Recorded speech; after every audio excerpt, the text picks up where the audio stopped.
Well, good afternoon. Good afternoon. Thank you. Thank you. No, my name is Rozella Haydeé-White, and I go by the moniker of the Love Big Coach.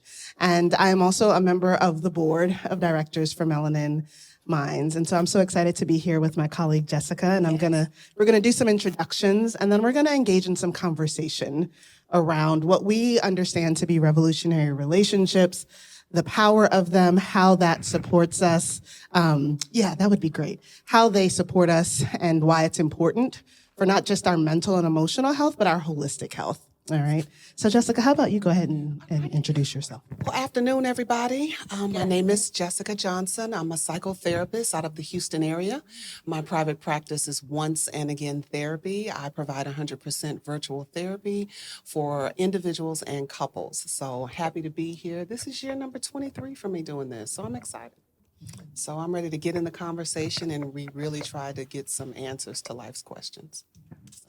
And as I mentioned, I'm the Love Big Coach. I am a coach, a social impact entrepreneur, a consultant, and an author. My first book was Love Big, The Power of Revolutionary Relationships to Heal the World. And I have written extensively on mental health, mental illness, relationships, justice, and the transformative power of faith. I'm also someone who lives with mental illness, with major depressive disorder and generalized anxiety disorder. So one of the things that I do a lot of speaking around is how is it that we not simply survive, but thrive, and how thriving includes so many different things. Yes. All right, so as Jessica and I were talking and talking about our work, one of the things that came up is how we think about relationships, what relationships are, and specifically what revolutionary relationships are. So Jessica, I'd love to hear from your vantage point and your practice, especially because I think you operate with what we would traditionally think of when we think about relationships. When I work with my clients, a lot of them are coming to me with difficulty navigating families. And especially around the holidays. After the holiday, the books build up because they've had to deal with the family that they may not necessarily want to talk to for that amount of time, all of the things. So being able to help navigate that, helping to free clients from thinking they're obligated to family. Just because we're related, I'm related to a lot of people, but that doesn't mean that's my family. That's two different things. You're related, but your healthy family is something totally different. So being able to reframe that and keep that in mind when the phone rings, am I obligated to pick up because I know what's on the other side of that phone call? And being able to really exercise and limit the access that people have for us, because I want to be able to live a healthy life. So kind of knowing that going in, because especially as people of color, we've been conditioned that, oh, it's family. We could, just ignore it, take it. Do we really? Because that causes estrangement, that causes resentment, that causes me, when I do get back home to my safe space, I'm mad twice. I'm mad that I allowed you to do it, and I'm mad that I didn't say anything in the moment. So being able to look at that, identify, and see how can we free ourselves so we can have great holidays. Listen, and I live in what we call the family compound. So there are 8 of us, right? So we span, we span from boomers down to Gen Alpha, 68 years old to 8 years old, right? And I say, instead of being the crazy uncle in the back room, I'm the crazy aunt in the front room. But my family decided a few years ago to engage in this grand experiment. My brother and I were both raised in multi-generation homes. So my mom's side, we are Puerto Rican and Jamaican, and my brother's dad was from the West Indies, from St. Vincent. And so we've always had this way of taking care of our elders. So my brother's oldest 2 kids were going into middle school, kind of right after COVID. We started thinking about what would it look like for our parents to stay in their family home, because they were starting to think about downsizing. And how do we come together in this season so that my parents can continue to be in their place, but that we can also instill some things and pass on some things in a way. And here's the thing that people always tell me, Jessica, they're like, our family could never do that. And I say, y'all, my family could have never done that. This is one of those people. We could, listen. And this is the house that my brother was put out of at 16. This is the house that I ran away from when I graduated because my parents were so strict. Yes. And so one of the things that I have said is that the way that we engage this, everybody but two people are in therapy, both individual, marriage, Yes. like couple therapy. And B, we really have done a ton of work around communication. Yeah. Right? So that looks like we have family meetings every month. We're going to good. be meeting tomorrow, the last Saturday or Sunday of the month. Yes. We set up a covenant, which I'm going to talk a little bit more when we get into more about revolutionary relationships. Yes. We have a way of dealing with conflict, right? And so we are really intentional in order for us to create this new reality and embody what we consider to be revolutionary. And the key piece of that is boundaries. And so one of the things that has happened recently, because I also work from home, y'all, it's a lot that be going on in this house. I got a sign on my door that says, "Welcome, please knock" on one side, and "In a meeting, do not disturb" on the other side, right? Because my mother still has this thinking that, if I'm home, I'm available to her. Come on in. Yeah. And this was also the woman growing up who was like, I don't have to knock on your door. Right. I pay the bills. And now I'm kind of like, well, I pay the largest portion of the bills in the house now. Yeah. But, I can't say that to her. No. But I got that sign, and I can remember the first family meeting after I got the sign. I was nervous to because we do our highs and lows. We do what's kind of coming up or, what's on our mind. And I said, I need to set some boundaries. And my heart was racing. And, I just turned 43. So this was not even a year ago. And my heart is racing okay, I have to set these boundaries, but I also want to model this for the kids. How were the facial expressions when you began? Well, because I'm not going to say who's not currently in therapy, but the one who's not might happen to be a female matriarch in the house. Yeah. And she immediately can go all the way one way, right? So she's like, well, I'm not going to knock on your door for anything then. Well, I'm not going to. Yeah. And my brother's like, Mom, that's not what she's saying, right? We're talking about boundaries. So I'm curious, as you were talking about family, the holidays, how we engage and show up with each other, what are you seeing when it comes to the work that especially people of color are doing or are being invited to do around boundaries in order to have these healthy relationships? You hear the word boundaries so much. I'm setting up boundaries. And it doesn't necessarily have to be where I'm making an announcement. Hey, boundaries are being set up. But it's naturally and organically what's happening. I'm pivoting slowly. I don't have to necessarily tell the person I've set up a boundary because now I'm escalating it. Now it's elevating. But I want to be able to naturally do things that work, that serve me, that are putting me first. Conditionally, it's always, just accept it, just take it, just go with the flow. They're older, and I'm from the set, I'm grown too, and, if you feel like you can say something, then, so being able to navigate the access, timing is huge. When is the right time to have the conversation? Does it have to be right now? If I want to express myself, can it wait? Can I circle back a day or two later and really get the desired results? But if I see that someone is not receptive, am I still pushing? Am I still saying, no, we must discuss it now? Because the other person has tuned you out. So, but I want desired results. So I'm going to be able to work on the timing so I can get what I need out of it. And I think that's huge with families. Sometimes they don't look at the timing.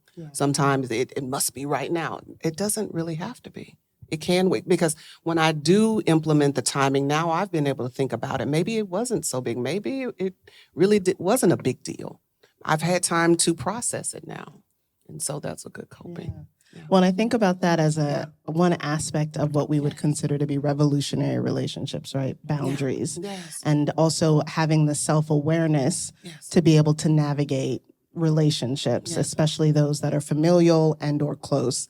The other thing that's coming up for me is one of my favorite activist people is Prentice Hemphill, and they're the founder of the Embodiment Institute. They also have a chapter in Brene Brown and Tarana Burke's book around shame, vulnerability, resilience, and the Black experience.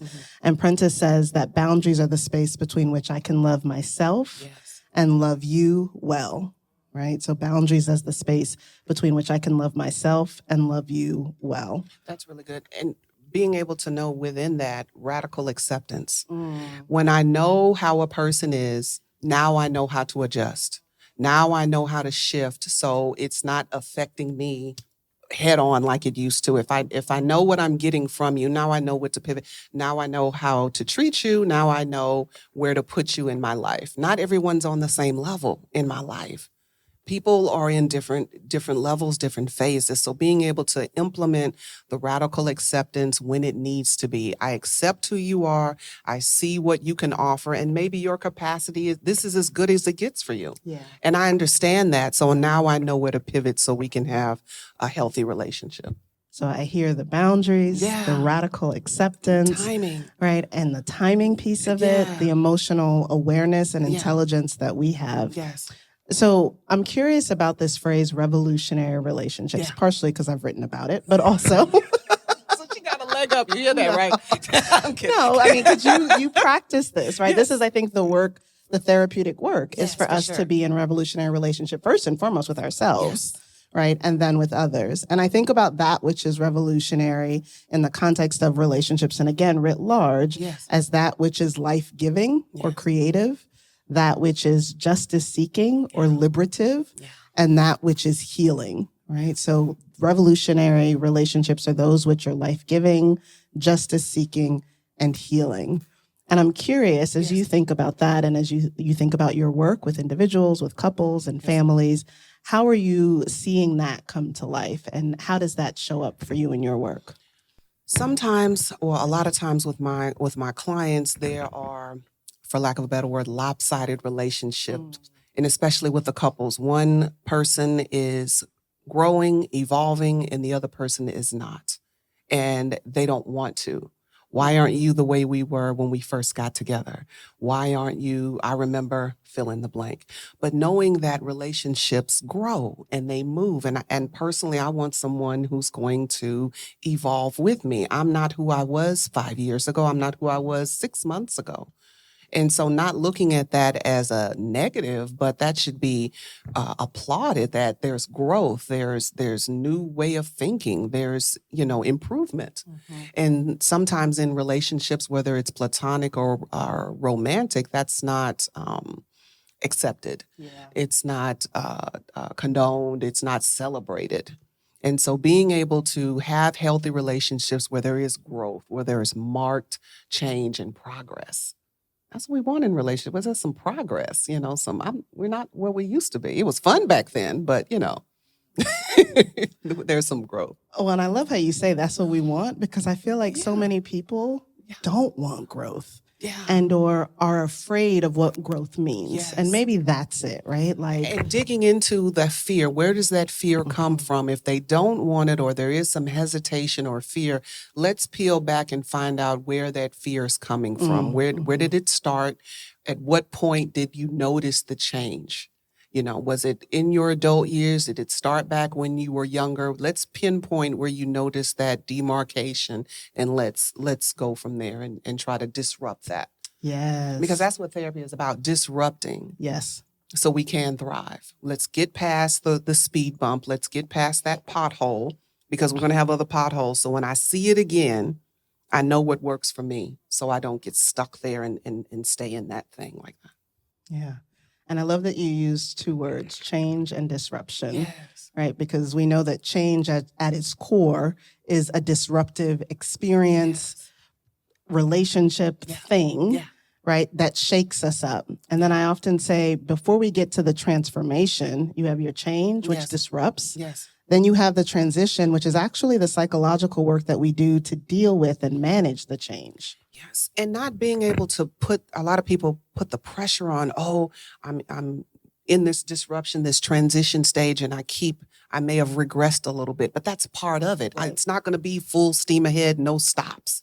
There's going to be some speed bumps. There's going to be some regression going back, but being able to be gentle with yourself, being able to give yourself that grace, that rope to say, okay, I messed up, but I'm still moving forward. I'm not keeping score on myself. And in relationship, I have a lot of couples that keep score. We want to heal, but I'm still bringing up what happened in 95. and I'm still keeping score. Unconditional love is not keeping score. This is his 5th time doing that. No, I'm giving another chance, not the 5th chance, not the 6th chance, but another chance. That's what we get. We get other chances. And so not feeling in a relationship where the other person is keeping score, that's an incredible amount of pressure. Man. Well, and I think the other piece, just using that kind of as like a metaphor or analogy, we're often so concerned about what the other person is or is not doing. Yes. And at the end of the day, whether it's my mama, whether it's the 2 teenagers that I help co-parent, whether it's the little 8-year-old, whether it's my brother, like whether it's friends, lovers, I have no control over what they do. Right. And that's huge because I don't have control. So I don't want to, why didn't they do it the way I would have done it? Mm-hmm. She's not going to do it the way I would have done it. And I'm not going to get upset behind that. Mm-hmm. She's going to do it the way she does it. I'm not putting the way I would, the expectation on her. She should have done it this way. That's that micromanage. And that sets you up to be disappointed instead of allowing to be. Allowing to be. Yeah.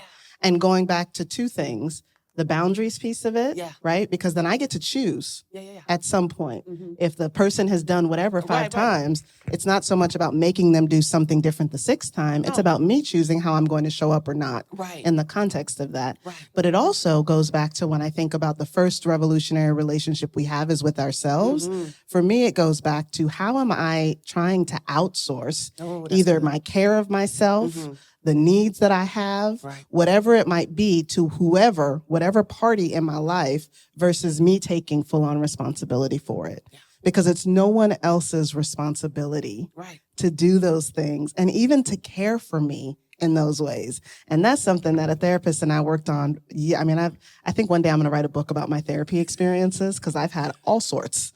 And I'm like, I love when Brene Brown says, I'm like the type of person, because I was training to be a therapist, that I need the one who sees the therapist. You can't just be talking nonsense to me because I'm going to be looking at you like, no, no ma'am, no sir, no person. Yeah. But when we did that work of really going into, and my therapist was like, Rozella, that's not their job. Right. And I'm like, what you mean that's not their job? They're supposed to da-da-da, they're supposed to da-da. And she's like, no, you're responsible for yourself, for your emotions, for your feelings, for your joy, for your insert whatever, right? And that's a hard shift to make. It's a hard shift. And from the beginning, the expectation, to your point, that we put on other people in our lives. Oh, this person disappointed me. They didn't meet the expectation. Why is it so high in the beginning? Listen. Why did that bar clearly is too high for them? Why am I setting it so high? Various people in my life. If you are a new person in my life, old person, whatever, that bar shouldn't start out way up because it's a setup. They're not going to hit it.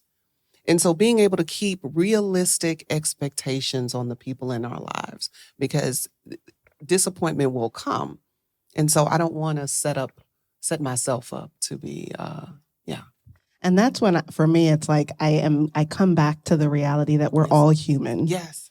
Right? All of us have a propensity to fuck up. Yeah. I was going to say to mess, but we all have a propensity to do that. Yeah. We're going to have hiccups. Yes, absolutely. Yeah. So I'm curious. We've been talking a lot about kind of the interpersonal, right? I'm curious about 2 things. Okay. One, because you're a social worker, I know you can do this. We can do this.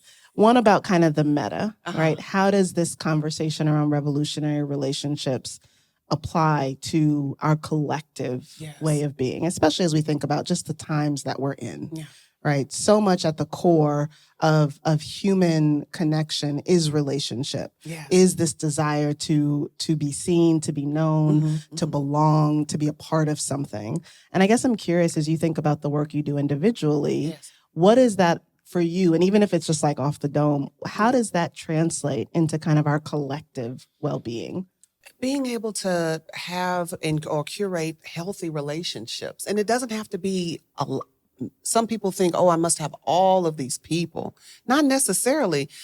My mom tells me all the time, if you have 3 good ones, You're doing really well. It's not the quantity, it's the quality. That's healthy. That's going to help me thrive. I want folks in my life that are going to be cheerleaders for me. Just like in your romantic relationships with your partners, your spouse, are you a cheerleader for that person? Is he or she cheering you on? Because that is one of the desired roles, to be a cheerleader and someone cheer for me. And that's what I want as far as my friendships as well. That cheerleader, girl, you got this. You know you're going to kill it. That's free. That doesn't cost anything. And so we desire to, even as we matriculate older, to still have those cheerleaders in our life, Well, as someone who grew up as a cheerleader here in the state of Texas, Come on, girl. right? Come on now. Come on. I love all things cheer. All things cheer. But it feels good. Yes. Even, you were mentioning the multi-generational in your home. Even as we grow older, we still seek that out. We're going to talk about that because I think that she's having some, and I'm like, girl, embrace it. I am. Let's go. Come on. I can't wait to be 50. Oh. Well, you can skip in front of me. I'll kindly take the back. I'm never. But we still seek that cheer on from our parents. But just transparently speaking, I was in the garage across the street and my mom was texting me, you're gonna do it, Piggy. You got this. You're gonna call me right after. I'm in HEB, but call me, And I'm at my big old 47 years old, and she's 77, but she's still, doing, And so, but we seek that out in our family and to have that sense of healthiness, to even when we don't believe it, they do. And I want people around me like that. Even when I may not believe it, they do. Yeah. I don't know if I answered it right, but No, there is no right or wrong. There okay. just is. But what you right. said makes me think about, in the tradition that I'm from, Yeah. right? We talk about intercession on behalf of. That's good. Right. And what you just said, right? This notion that there are moments and times where I may not be able to for myself or for someone else, but that if I am in a group and or a part of a community, that there is someone who is interceding on my behalf or carrying the faith and hope for me on my behalf. I'm thinking about that too. I'm working with a memoir coach. So I'm working on my memoir. I think it'll be my first. I hear that her first memoir. Yeah, because I feel like memoir is a genre. So like, and you can't roll past that too quick. Let's just stay there. Yes, ma'am. I can't believe it. It's a thing. Come on. But my book coach has been talking to me just about the ways that we were going back to 2019 to 2020, but I said, so I'm class of 99. Okay. Columbine happened in April of 99, and I remember watching it on the TV screen in economics, right? And everything changed. And so we're going on 25 years in my own psyche that things have been disruptive, right? Not just since COVID, but there are these like major things that have happened, right? Like along this trajectory. And one of the things that I've recognized, especially since COVID, since a ton of deaths that happened in my family, since me almost dying, since like all of these things, has been that I think I've lost faith in myself. Like I've lost faith in religious communities. That's a whole other conversation and panel. I'd lost faith in myself. I'd lost faith in the collective. When we got to a point where we weren't able to even do things for the neighbor, for the other, I'm like, what is happening? And I am so grateful because despite that, there have been people around me in the context of my revolutionary relationships that have held on. And I'm not just even talking about faith in a higher power. I mean, faith in humanity, faith in, nature being able to heal herself, faith in, the next day being better than the last day. And I'm grateful for that. And that for me is the power of revolutionary relationships. Being able to know in a relationship that the other person doesn't feel compelled to fix it. Whatever it is. Maybe you just need them just to listen. I don't need you to fix it. I just want to vent. I just want to get it out. And maybe someone's there to let me know I'm not half crazy. That this is life. These are speed bumps. These are things that happen. But I'm here to walk with you. I'm here to be silent with you. I'm here to watch the movie for the 15th time with you. I'm not obligated to fix it. And having people in our life that understand that, when she calls, I have to have a solution. We don't. My presence, my friendship is enough. and having folks that understand that that's enough. Enough. It's enough. And I feel like it goes back to, if I want to believe that my presence or friendship is enough, then I have to believe I'm enough. Yes. And if you And don't, that's the why revolutionary not? work. Yeah. Right. And if you don't, why not? Right. Why don't you feel enough? When did you stop feeling like you weren't enough? When was your first recollection where what you did was not celebrated, it wasn't cheered on, it wasn't emphasized? When was that first memory? How did that make you feel? And let's start there. Yeah. Because the people you're with now are hopefully not the people who did it. And being able to distinguish the two, whoever did it, these people are not them. And I'm not going to necessarily punish the new people for what the old people did, nor will I go into new relationships thinking, well, it's going to be like what so-and-so did. They're two different people. They didn't do it. So I'm going to go in with grace. I'm going to go in optimistic about this new connection. I want to be intentional about my connections. And I don't want to go in hesitant like, oh, it's going to be like, they're not them. They didn't do it. And so I want to be able to get to the point where I go in fresh. I go in with expectation that this is going to be new this time. No, I'm just saying. Yes, you said. I'm recognizing, we have about 15 minutes. And so one of the things we did want to do was just engage in some conversation, right? As you think about your own life, your own relationships with self, with others, with the larger society that we're in, what's coming up for you? What are things that you're noticing in this conversation or questions that you have of us? Don't be shy. Okay. And revolutionary relationships, right? And, I'm coming into it with a fresh new expectation as I just got married May 17th. Congratulations. Some of y'all Come on, newlywed. Hey.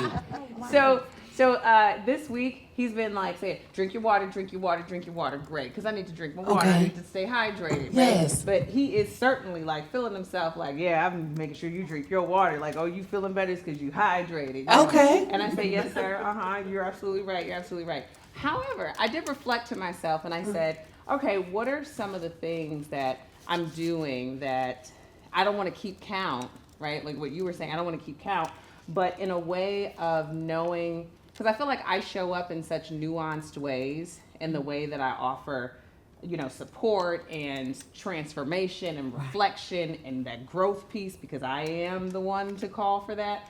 But I'm like, how else do we reflect upon ourselves when we're showing up in relationships without maybe keeping count, but also being able to reflect back and say, oh, I too am contributing to your development or your well-being. Because I feel like if I don't write it down, I'm gonna forget maybe the ways in which I'm doing that. So it's a concept that I don't want to put any metrics to, but it's something that I want to keep top of mind. Yeah. So in your experience, both personally and professionally, how should I go about maybe thinking about what reciprocation can look like, I guess? Well, since you brought up about the writing, sometimes I allow my clients, I'll tell them to what I call a truth list. And I'll have them, it's a working list, so this is not a one-time thing, but when you have free time and you allow your mind to wander, write down, we'll take it specific to the new hubby, being able to write down what you've done, within the relationship. How have you shown up from the time that you all met all the way to now? Doesn't have to be in one sitting, but as I think of things, little, big, small, it can be, I picked up the dry cleaning, but this is to remind me of the truth. These aren't goals that I hope to meet. These are things that I've already done. So if I'm feeling if I'm having a low space and I'm feeling like maybe I'm not showing up, I can remind myself, these are the things that I've done and that I continue to do.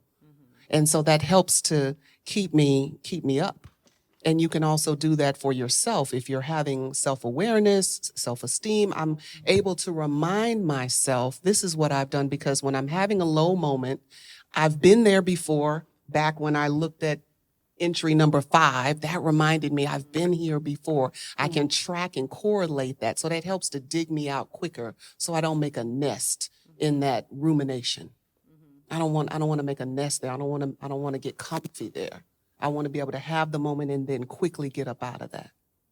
So the truth list, to answer your question, if you're like to write. I think the coaching question that comes up for me is, what is the hoped for outcome or purpose of you tracking? What is important about that for you? I think that I sit in a space where my presence is plenty. And because of the self-reflection and how I operate, you being in my presence naturally is your benefit. So I sit in that a lot. But then I say, well, I always look at how else might I be able to contribute? How else might I show up in the space of exploration? And again, it's not like a metrics thing. What I do like about that truth thing is it's also to remind myself. Yes. Because I think in that moment, I was like, oh, what have I done for him lately? I don't know. But if I have that truth list, then I can say, oh, no, I'll be showing up, Sherhara. I'll be showing up. Cool. Well, thank you, sir. Like, I don't even need to tell him. It's like, it's right. just about me. This is not, to share to your point with him, but it's a working list as it goes. Yeah. And I like that because I just feel like sometimes we forget. It's like even at work, like we achieve, we accomplish, we make these milestones. Yes. We even have these, crucial conversations that make a big difference in a month or a quarter. And then when we reflect back on it, we're like, I don't know exactly what I did. And I feel like that's sometimes how I feel. But I'm gonna create that truth list, and it's just for me. Yeah. And also being able, and you said you do it already, when we'll take the water, being able to affirm him in that moment. Thank you so much for said thing. Because what does that tell the other person? Oh, she noticed. Oh, I'm on the right track. Oh, she likes that. That's modeling, oh, okay, in his mind or the other person's mind, I'll continue said thing.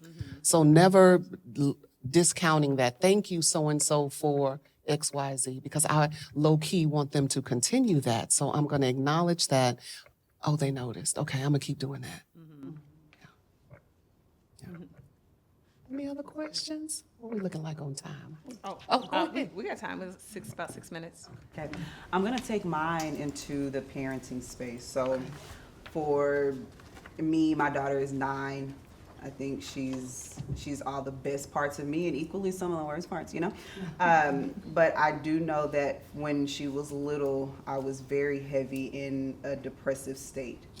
And at an early age, I feel like mommy wasn't able to show up for her. Yeah. So I've done a lot of work to show up for her now. And so my question to you guys is, when we're looking at kind of changing some of the perspective as adults, we're looking at doing that. But what is your advice when we're looking at, like, from us, for helping our children? So what I mean by that is there may be some really not great habits that I probably showed her early on. And so now as I'm getting older and she's getting older, it's like, actually, I don't want you to respond in that way. Right. So how do we help pivot the mindset of people around us? The better question is, how do we help pivot the mindset of people around us going through this entire mental health journey? Okay. How do we help them be better based on things that we may have taught them? Okay. The first thing that's coming up for me is your own forgiveness work for yourself, right? Seeing the voice hitch, feeling the emotion, the concern that you have for maybe what was quote unquote missed. I always give thanks that our kids are so much more resilient than we both give credit for and everything. So the first thing that comes to mind is, what does your self-forgiveness work look like? And how are you embodying that with her in a way so that she can see that we might make mistakes? And then this is how we forgive ourselves, we make amends, we keep it moving forward. I'm the type of person that believes embodied practice is the best way to show, right? And I think back to my mama, I can show you better than I could tell you. She used to say that in a disciplinary way. And I think about that in a very loving, how are we going to show some new ways of being? But also when something happens where the behavior may not be what you want it to be, how does that become a teaching moment and a learning moment? How were you all able to talk about whether she did or something happened, how she responded, using the words and using the time and the presence that you've cultivated within yourself to model and practice that with her. And I think that goes such a long way, right? And my parents, I mean, they laugh at me and my brother all the time because they're like, y'all don't do it the same way. My brother had his kids when he was young. He was 17, and the kid's mom is not able to be present for a number of reasons. And so I knew at that point that, and he asked me to kind of step in and support. And now they're 17 and 18. And yesterday they got in trouble in the group text. We got a text from my mother, and me and my brother call her the crazy lady. And I know that we probably shouldn't use that, but I think y'all can get where I'm going, because they have not experienced that. They've experienced me. They call me Tata, doing what I just said. Let's have a conversation. Let's da-da-da-da. Yeah. My mom, I just heard her saying, I'm going to throw the trash on your bed and then you're going to have a problem, right? I'm having a moment. Oh my God. And my brother and I were like texting in our rooms, each other. His wife had just gone to work. Yeah. And I'm like, I ain't going out there. He's like, I sent them out there. They the ones in trouble. They going to have to deal with it. Abandoned. Right? Like we're like doing the Homer Simpson, like back away. But I'm thinking about this way of being differently, because we want our kids to have some different tools in the toolkit for managing emotions, for managing mistakes, for even engaging in discipline with them, right? So it sounds like you're already doing the work. So then I think the coaching question that comes up for me is, what's at the root of your worry, right? That she's not getting what she needs. Because if you're doing the work, she's going to get what she needs. She's going to get it. Okay. Yeah. The more you model, she'll pick up and catch, and it's going to be very organic and natural. And making sure that your expectation of yourself is not incredibly too high. Mm-hmm. Mm-hmm. Because if I'm setting the bar and I have it way up there, and then I'm not reaching it, now I'm upset with myself. When I can lower it myself. And we're in control of it. Right, it's my bar. It's my bar. What's she saying? That's my business. Tabitha. That's your business, though. Right. I think we have time for maybe one more. Yeah.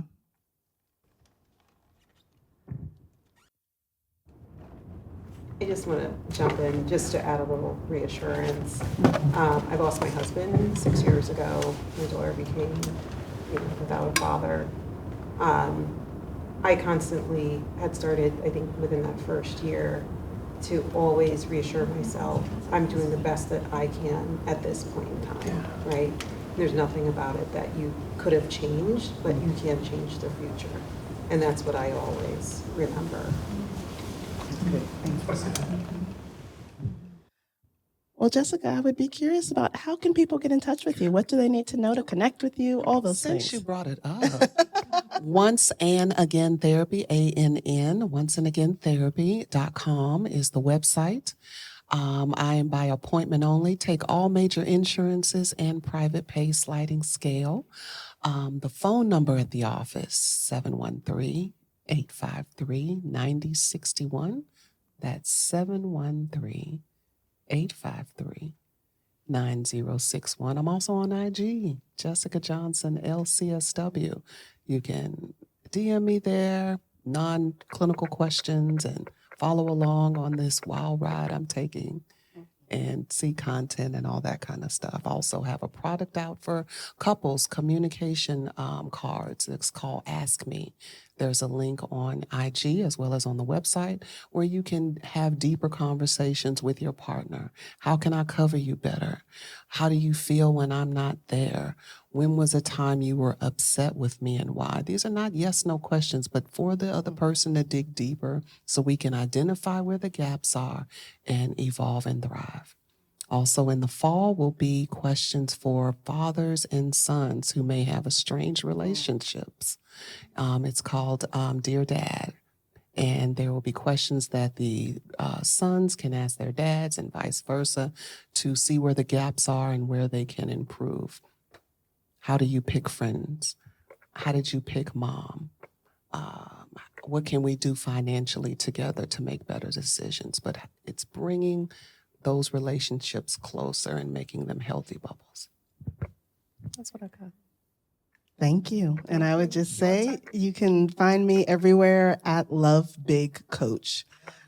So that's all of socials and Instagram, LinkedIn. And then my website is my name, RozellaHWhite.com. My first solo book was Love Big, The Power of Revolutionary Relationships to Heal the World. And you can get that wherever books are sold. My second solo book will be coming out next year, and it will actually be about the power of intergenerational and multicultural families. How our families are often sites of trauma, but how do they become spaces of liberation? And so, and if you're local to Houston, we'll be doing some stuff, so you'll be able to see about all the stuff with my crazy family as we come together. And I also work as an executive coach, specifically for women, BIPOC folks, queer folks who are navigating both for-profit, non-for-profit spaces. And I often say, right, the difference between coaching and therapy, why they work beautifully together, is that therapy is dealing with something that was uber disruptive, that had mental health implications, and that also might require a diagnosis. So you're kind of unwrapping and dismantling the things that have happened. And coaching is a forward-seeking process, right, where we're looking at how does what we know inform who we are, and how does who we are help us think about where we're going, right? So I do coaching from that vantage point. But most of my clients have both a coach and a therapist, and I have a coach and a therapist and a spiritual director, all of that. Same. I have an appointment next week. So, Listen. yes. This was fun. I Yes. enjoyed this. Thank y'all so much. I hope you all enjoyed this. Did you all have fun? Yes. Thank you, Melanin Minds, and everybody for having us. I had a great time. You guys need a podcast. I know. It's coming.